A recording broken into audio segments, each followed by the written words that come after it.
তার নাম ইন্দিরা গান্ধী ক্লাস 7-এ ভাষা ফেল করেছিলেন।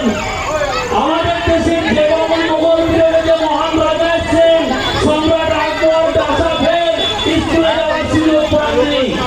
তাহলে এতক্ষণ ধরে আমি অন্তত তোমাদের স্কুলে যাওয়ার ভয়ভীতি কাটানোর চেষ্টা করলাম, কিন্তু শিক্ষাটা তাহলে কি? শিক্ষা হচ্ছে আমাদের চলার আলোর পথ দেখানো। চলার আলোর পথটা কি? যেমন আজকে আমরা হরিচাঁদ ঠাকুরের নাম নিচ্ছি, আমি তার সম্পর্কে দু চারটি কথা বলি।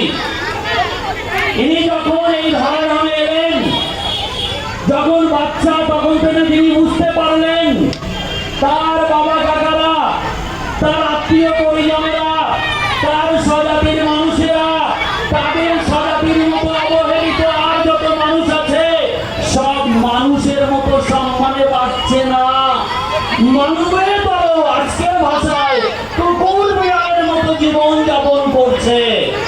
উনি ঠিক করলেন এই বিশাল মানব সমাজকে যদি আত্মসম্মান শিক্ষা না দেওয়া যায়, মাথা উঁচু করে যদি বাংলার অধিকার না পায়, তাহলে এরা মানুষ জীবন উপলব্ধি করতে পারবে না। তাই হরিচাঁদ ঠাকুর নিজে প্রথম বিদ্যালয় করবার প্রতিষ্ঠা